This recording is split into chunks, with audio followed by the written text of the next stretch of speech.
not the person that's making it. You'll be in control. It says the knowledge of image making eliminates competition from your life. Think about this. Professionals create, amateurs compete. Professionals create, amateurs compete. The whole idea here is a simple one. In conflict, you have two choices. You have a choice to defend yourself, or you have a choice to learn in the conflict.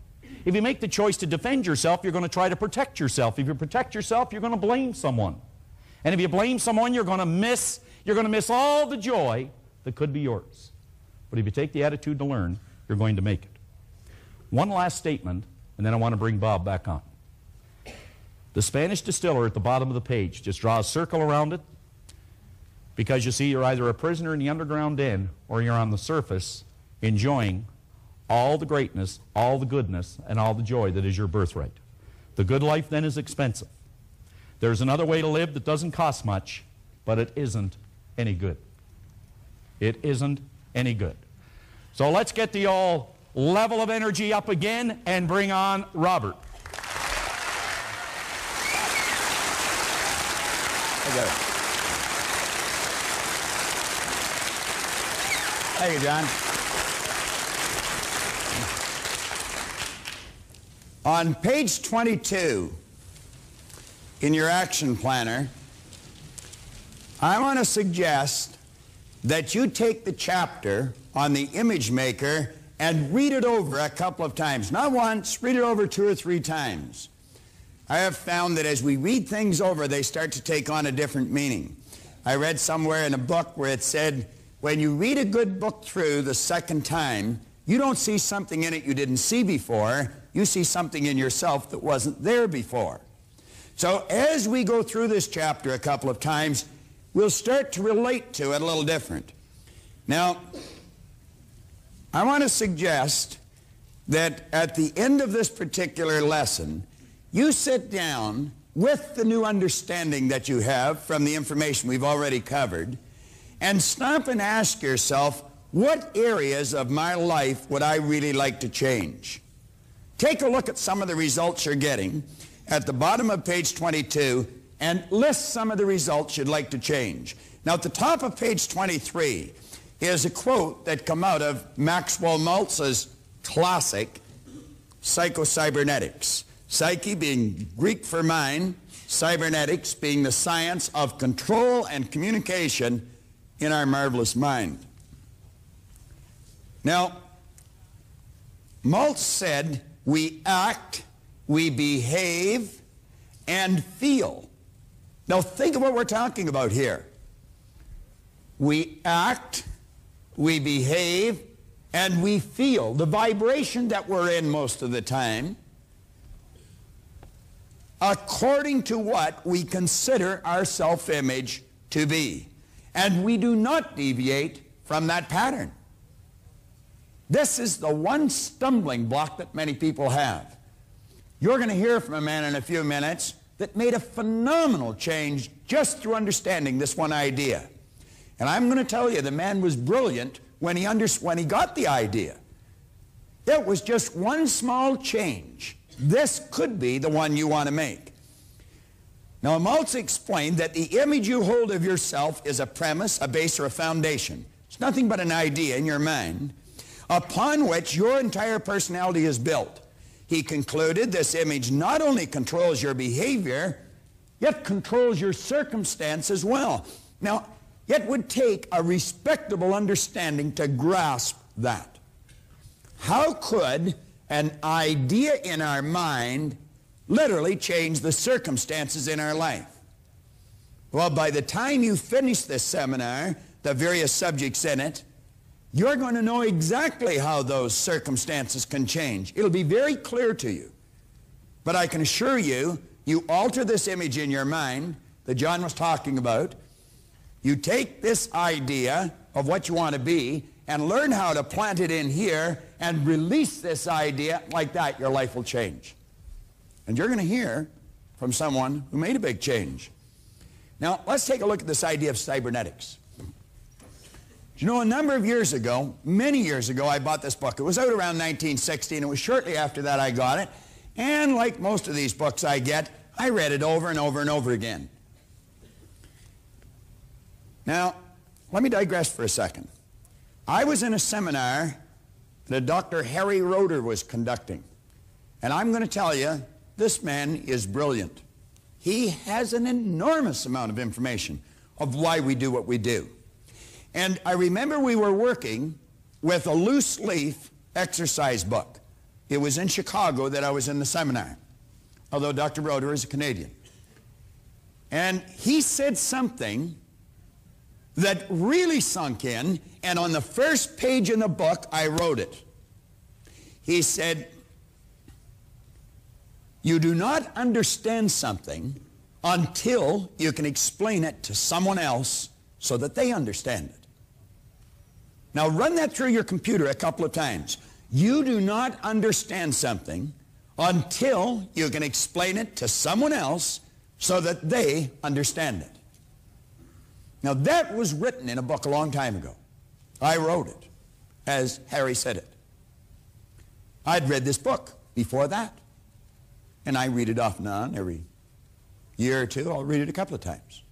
Someone came up to me in a seminar one day years ago, and they said, "Bob, do you know what cybernetics means?" I said, "Yeah." They said, "Well, what does it mean?" I said, "Well, it's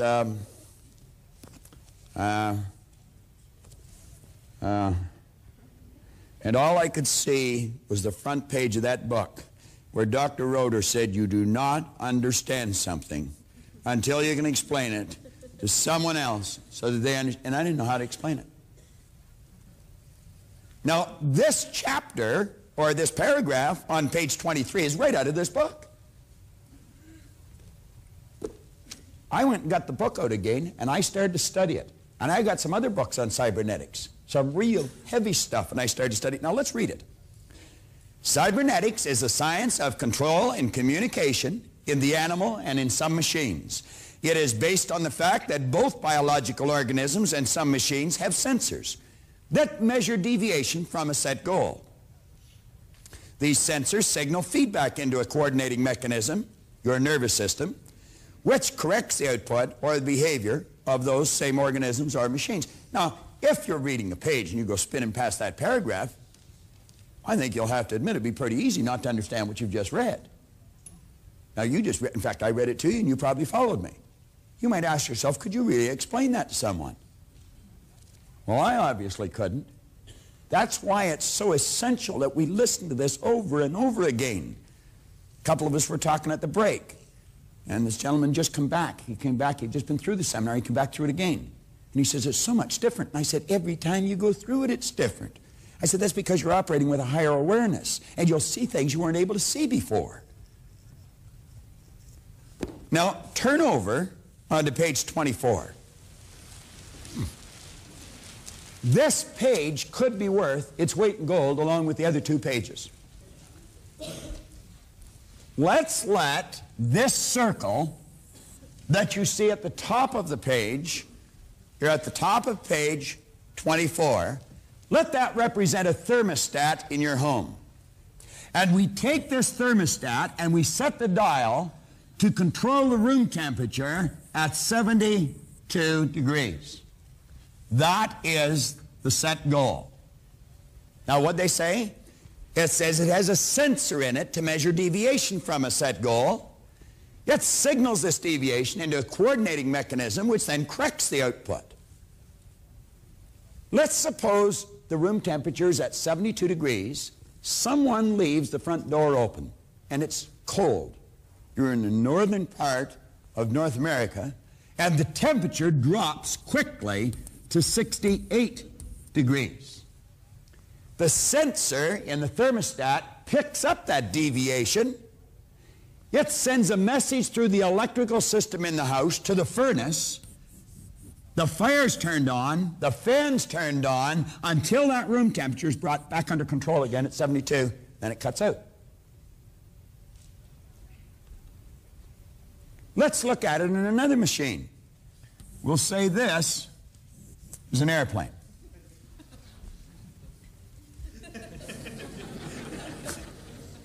Well, that wasn't nice.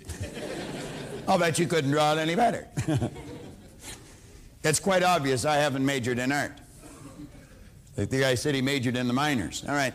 Now, this airplane, let's suppose it leaves Pearson International Airport in Toronto, and it's going to LAX or Los Angeles in California.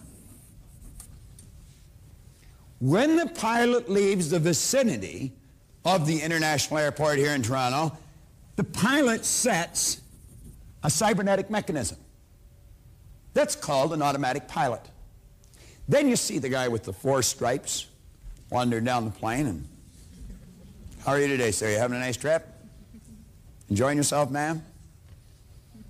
I used to sit there and I think, why doesn't he get back in that room up front? I didn't feel particularly comfortable screaming through the sky at that height, and the guy that's in charge of the ship wandering around, you know, inquiring as to the state of my health. But I would feel much healthier if I didn't see you wandering around this plane. But it didn't make any difference. He could have come back and sat with us. That plane was under control. It had an automatic pilot, a cybernetic mechanism. Now, let's suppose that airplane got hit with some unexpected turbulence, and bang, it got knocked off course. The automatic pilot would pick up the deviation from the set goal. If it didn't, this thing might end up somewhere down around Juarez, Mexico. It signals a message through the electrical system in the airplane. The wings are changed. The engine thrust is changed, and that plane is brought right back under control again. Now come down and take a look at these two people on page 24. We'll just draw one. This person has an image in their mind. I'll use the concept that we could all relate to. Let's suppose this person's a salesperson or they're a student. You could use either one. Let's suppose the salesperson sells $1 million worth of their product or service every year. Do you know large sales organizations can pretty well tell you what their sales force is going to write at the beginning of the year? If they have a contest and they send them off to some exotic place on a trip for writing so much business, and they name where they're going to go today, and they're not going to go for a year, do you know that they can book the seats on the plane now? They know exactly how many rooms that they're going to rent. That's because people very rarely deviate from their set objective. They're locked into a habit pattern. What we could switch this, and let's say it's a student that gets a C average. Now, this salesperson may get a real pep talk in a sales meeting or something. No understanding, just motivation, no education. They get all wound up, and they go out, and in a week, they write $350,000 worth of business. Their self-image picks up the deviation from the set goal, sends it into a coordinating mechanism, the nervous system. A signal is sent, and the behavioral patterns will change, and that person will quit selling until they're back on course again. Now, they may go through a period where they write nothing for a month. Self-image picks up that information, sends a message through the nervous system. The behavioral patterns will change. They'll get up and they'll start selling again. But at the end of the year, they still have written $1 million worth of business. Let's suppose it's a student that's getting a C average. They bring the report card home. Parents turn the heat up, turn the TV off, bicycle goes, girlfriends, boyfriends are out of the picture. Really put the pressure on the kid. The marks shoot up, and they get 100% on a test. Self-image picks up that information, sends a message to the nervous system. The behavioral patterns will change, and pretty soon that child's back on course again. What's causing the problem? It's this image in here. That's what it is. That's not what they want to be, but that's what they are.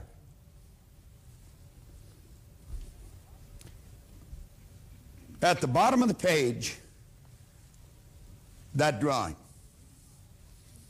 On page 25,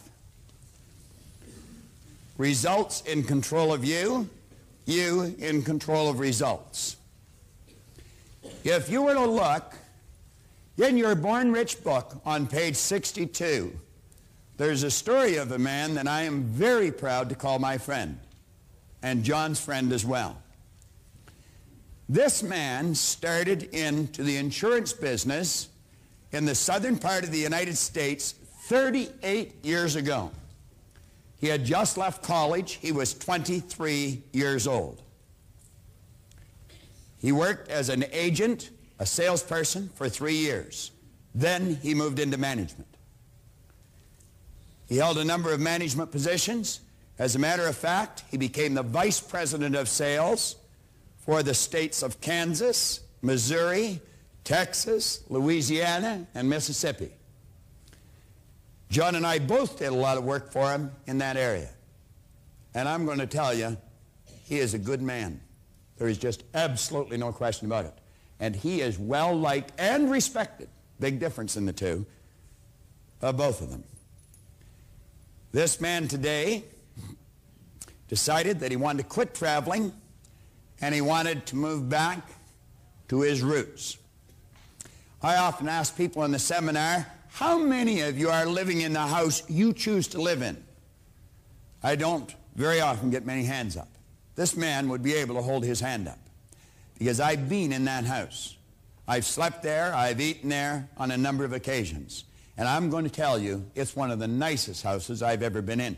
But it's a little more than a house, it's a real comfortable home. It really is. And you feel welcome when you walk into that place. The energy in there is just incredible. He's got a just an absolutely beautiful wife, Tip. She is really a grand gal. I mean, she is something special. He's not only busy in the sales field, he's got 5 children and 19 grandchildren. You'd almost think the guy was 150, wouldn't you? This beautiful house he owns, he not only sells, he gets involved in some physical labor. It's way back in off the road. And I'm going to tell you, it's beautiful, absolutely beautiful. It's got its own little lake. He decided to brick the driveway. And he was going to put them all in himself. Now, not being too fond of manual labor, I took a look at what he was starting, and I thought, the poor guy's got to need a psychiatrist. You know, I asked him this morning or last night, how many bricks did you lay there? And he said, 55,000. Give you an idea how long the driveway is. It's all his property. He wasn't bricking somebody else's driveway. Some of you will really appreciate the significance of this, and some of you may not. This man lives in a town of 17,000 people, where the average income is below the national poverty level. In spite of that, he has the largest agency in the Prudential Insurance Company of America. He has 60 agents and 8 managers. Now, this is absolutely phenomenal. He operates one of the largest, he operates the largest agency, and certainly one of the most successful. He's a man that really believes in what he does. Now, a lot of people do. I've met his children. And Janie, his daughter, is the mother of 3 beautiful little kids. She works in the same company Paul works in. She's an agent too. And Joe, his son-in-law, he's an agent in the same company that Paul's in. I like it when I see a person bringing their own family into the same business they're in. It speaks well of what they think of their business. I think of all the things I could say about this man. He's a man of integrity, and you are more than fortunate in meeting him. Believe me, you really are. He's a very special friend of mine and John's, and I phoned him just a little over a week ago, and I said, you know, I've got an idea that it would really add something to this program, because there will be millions of people watching this all over the world.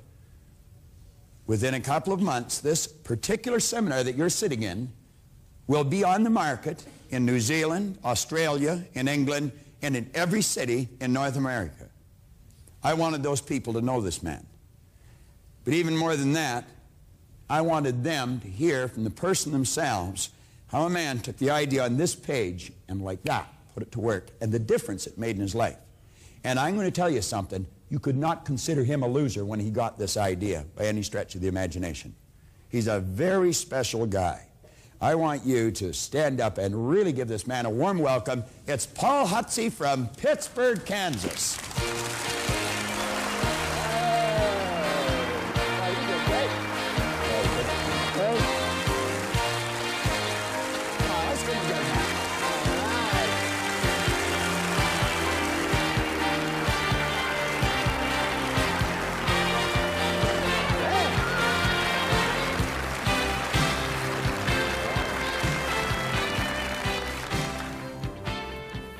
As I pause to think about what sets most men apart, it seems to me that goals in life is a place to start. Imagine playing football on an unmarked field of green. Not a goal line to be sought, not a goal post to be seen. It would be an aimless battle with nothing to be gained, without a thing to strive for, not a score to be obtained. We must have purpose in our lives for the flame that warms the soul. Every man must have purpose. Every man must have a goal. The question is, why are you here today?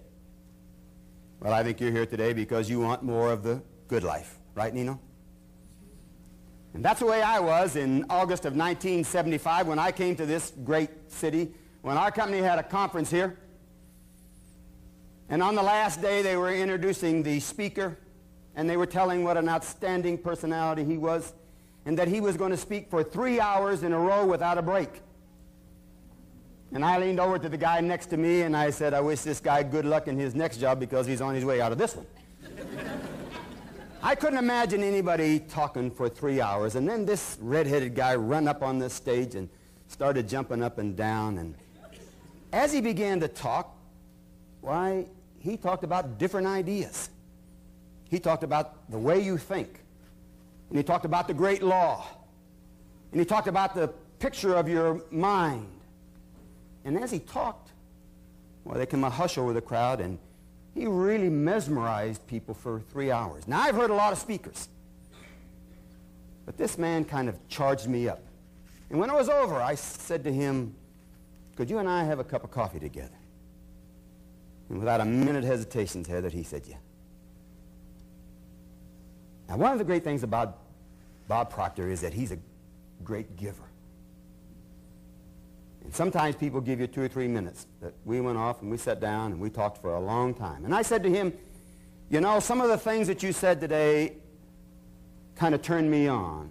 I don't see myself as a loser.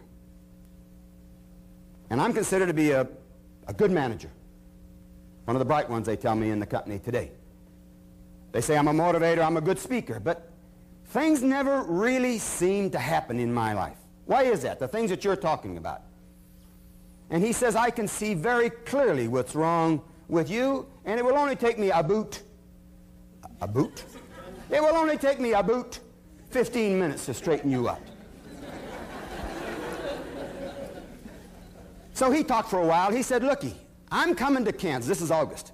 He said, I'm coming to Kansas in October to do some seminars for your company. I'll see you then.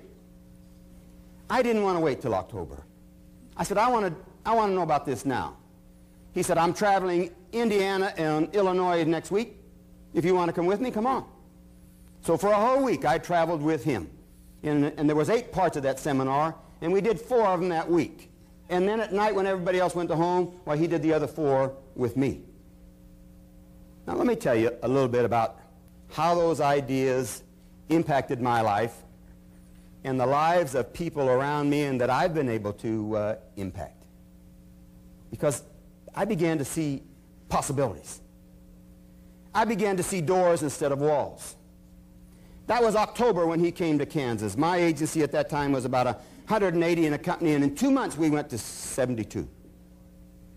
And then later that year, why, I was transferred to another district. That district had not won a citation in the company for 8 years. One of Prudential's highest awards. When I got there, we were 163. The first year, using these ideas we're talking about right now, we finished 11 in the company out of 500. And then 9, and then 4. And then 80 and 81, we were the #1 agency in the company in first-year commissions, and that's the name of the game. Everybody understands that. First-year commissions is the name of the game. And we did that in a town of 17,000 people, as he said. But I've come to understand that it's not where you are that counts, but who you are, Tammy. Now, what's the difference? What was the difference between the Paul Hutsey then and the Paul Hutsey later? Well, I've come to understand this, that there's very little difference in most people. But that little bit of difference is the way you think. And that makes a big difference.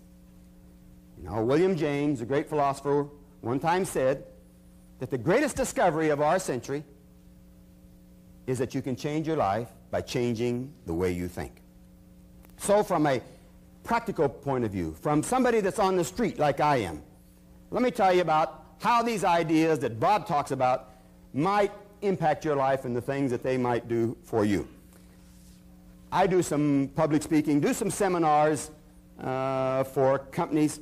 I've developed some of my own ideas, laws that I call on, that I share with other people. And let me share some of those with you. First of all, let me talk to you about the law of repetition. And I'm going to go through this real quickly. But I think it's the number of times that you try something that's really going to make the big difference in your life. You see, the reason why you need to read your books and your tapes very often is because of repetition, spaced repetition. It is the number of times. That's why the video that we're doing right now is so important for you to have. Just think about having Bob Proctor in your house every day. I promise you that if you would take 15 minutes a day and listen to one part of this tape, you will be an expert on that part. But what happens while you're doing this is that you develop a habit. And that's what happens when you develop ideas long. You develop a habit that you couldn't break that habit if you wanted to. I could not harbor a negative thought if I wanted to. I'll give you a great classic example of that. Helen Keller is one of all the great time people.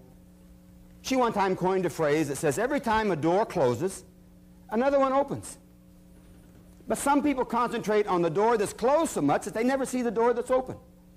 Now, when you practice these ideas, then I'm saying that you always get a chance to see the door that's open. Now, this time he has said so many times today, it's been said so many times today, that if you practice these ideas, and this is a quote that came directly out of Think and Grow Rich, if you practice these ideas long enough, riches will come your way so fast you don't know where they're coming from.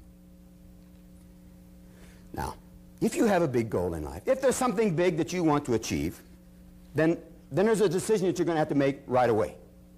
What are you willing to give or give up to have what you want? You see, nature's greatest law is the law of cause and effect. Emerson calls this the law of laws. The great law that says you can't take more out of life than what you put into it. No way that can happen. Now, why is it then that we don't achieve big goals? Even more so, why don't we set big goals? Why is that? Well, you know why. It's the universal reason. Fear.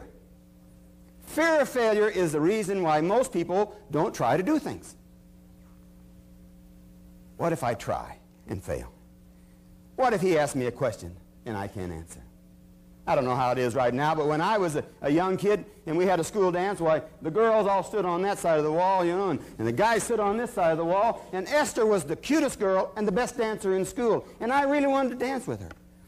But I was afraid to walk across there and ask her to dance, and she might say, oh, you got pimples, you know, and then I'd have to walk back and all the guys would laugh at me, see, and so I didn't get what I wanted because I was afraid to try. Now, let me tell you how you overcome the fear of failure. You overcome the fear of failure by having a goal that's worth failing for. That may be the most important thing I say to you all day long, is having a goal that's worth failing for, worth taking a chance. You see, I've come to understand that failure is a very positive part of your life. Is that you indeed you cannot have failure without success, and that you cannot have success without failure. It's both sides of a coin. So I think about these things, and when I talk about a goal, having a goal that's worth failing for, I'm talking about having a big goal, Tammy. Something that excites you, something that turns on. You see, there's really two kinds of goals. There's logical goals and emotional goals, John. Logical goals are reasonable. You do those for intelligent reasons. I tell salesmen who have logical goals, you're going to raise skinny kids.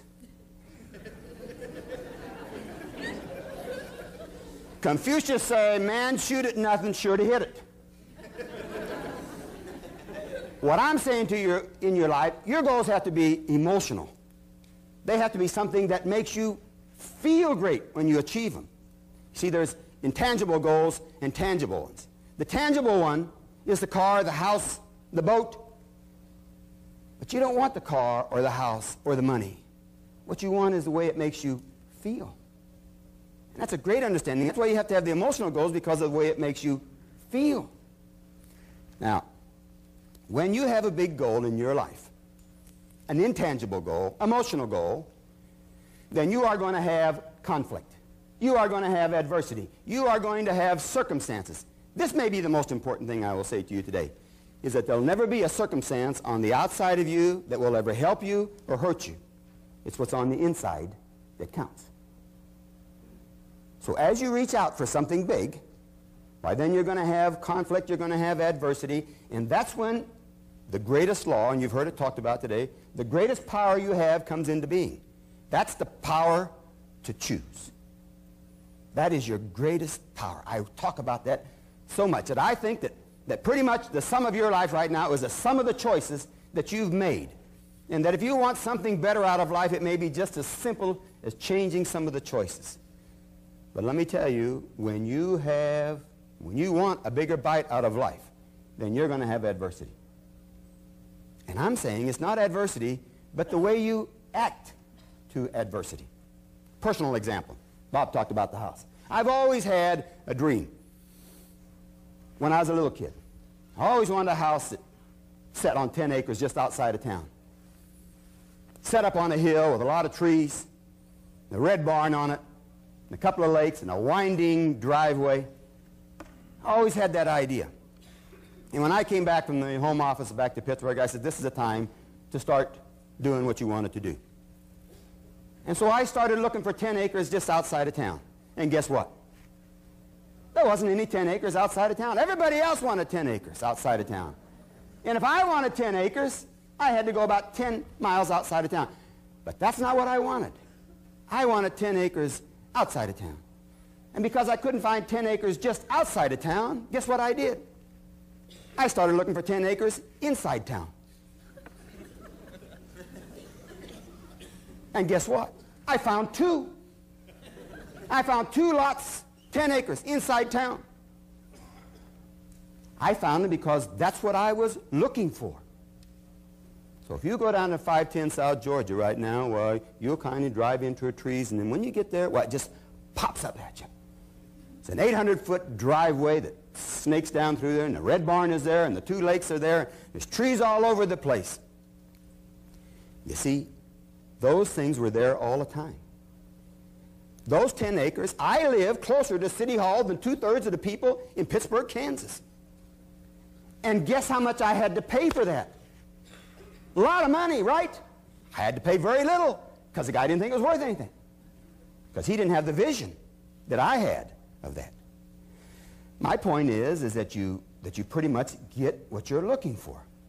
Now let me give you a side story that goes with that really ties into this whole seminar and the things that we're talking about right now. More of the good life. 10 acres is a lot to mow. 10 acres is a lot to mow. So I'm cutting my grass, and there's a people that their acreage bumps up right next to ours, and they had a horse. And I'm over there cutting. The woman saws me. We haven't met each other. She comes running across. I get off the tractor, walked over to her, leaned on the fence. It was hot. It was wired. She said, oh, we should disconnect that.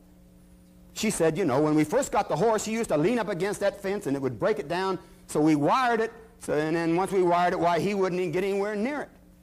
So we tacked and left, and the next day, I'm going to work. The front of their property dead ends into a street that comes back from my office. These people both work. I come home at 11:30. There's the horse loose in the front yard. I thought the horse was loose, but they had taken a single strand of baling wire, tacked it onto the house, over to this tree, over to that tree, back to this house right there, and inside was the horse. Now that horse could jump over it, crawl under it, tear it down, but he stays there all the time. How come? Because he thinks that wire is hot.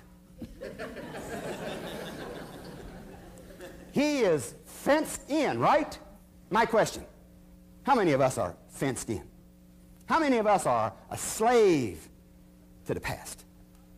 How many of us are not doing things that we really would like to do because of the past?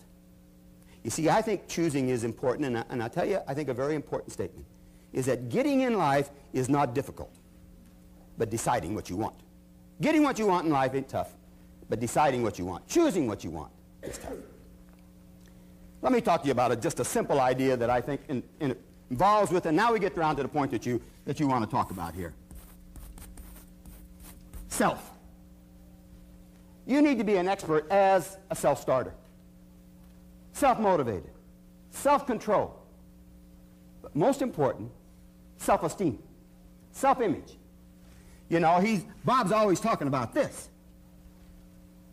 But the result I was getting over here was the same as the picture I had in here. And when I changed the picture in here, the result over here changed. And the same thing can happen to you. Anybody in this room. Let me tell you why. Because God only made one just like you. He made you in his own image and likeness. He made you just like him, and part of him's in part of you, and that means you're a winner. You're one of God's ideas. Isn't that great to know that? That you're one of God's ideas. Bob used to tell a story when he first came to Pittsburgh. Now, I don't know whether he even remembers this. But he talks about a great sculptor who hauled out a piece of granite, and he began chipping away. And every day a little guy come to see him work. And after several weeks, while he was finished, and the great sculptor stood back to take a look at what he had done. And he said to and it was a body of a great, beautiful Greek god. And he said to the little guy, he said, well, what do you think about that? The little guy waited for a minute and said, mister, how'd you know that guy was in there?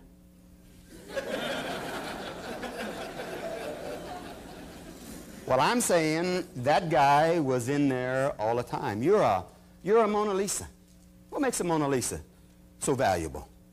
What's rare? Just one of a kind. And you're just one of a kind. But it's how you see you that makes a difference. How does the quote go? The me I see is the me I'll be. In Robert Schuller's latest book, Failure is Never Fatal, Success is Never Final, he tells a story about a small kid playing baseball by himself in the backyard, and he said, I'm the world's greatest baseball player. He throw that ball up and swing at it, missed it.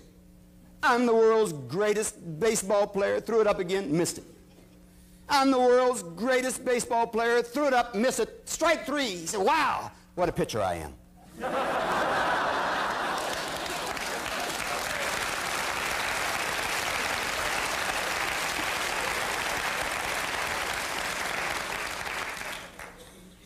Let me tell you that you hold the picture of what you really want, and it's just a matter of time. The ancient Chinese proverb says, the longest journey begins with a single step.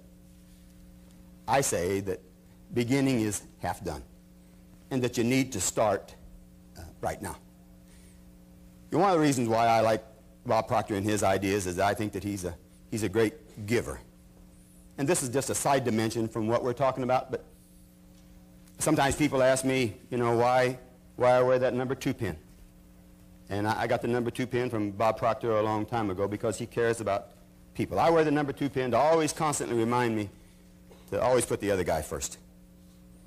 You always put the other guy first, and he'll always put you first. And a great guy one time said that the first shall come last, and the last shall come first. And I'm convinced that the ideas that Bob has got is great. But he practices his idea. He cares. He doesn't do this because of money. He does this because of feeling. And his feeling is that if you get a picture of what you really want, then it's just a matter of time until you have it.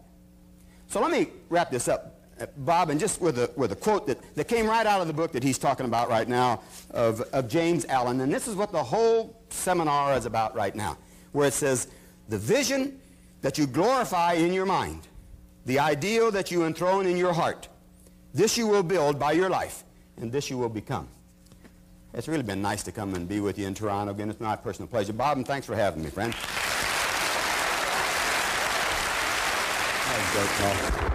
Hey!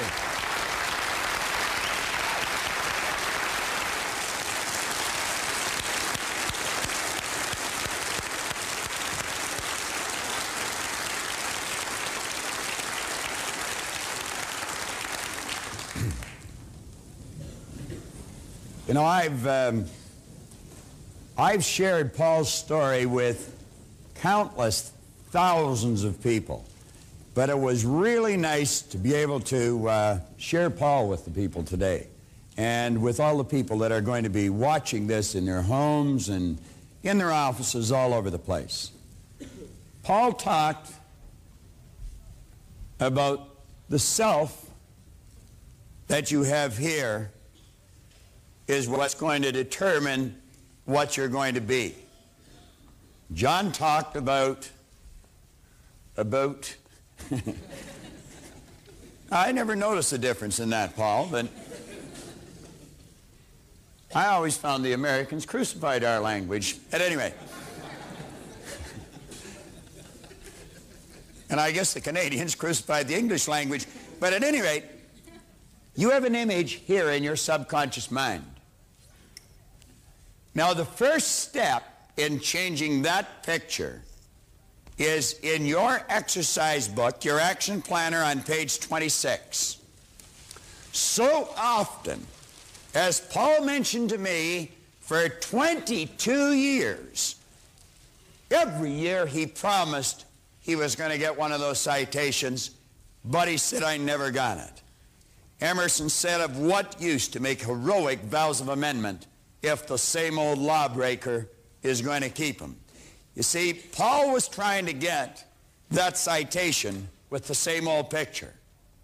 And the only thing I suggested to Paul, and it didn't take long, was how to change the picture. And I said, you change the picture, Paul, and I said, your results will change so fast, you'll be shocked. Now, this never happens by accident.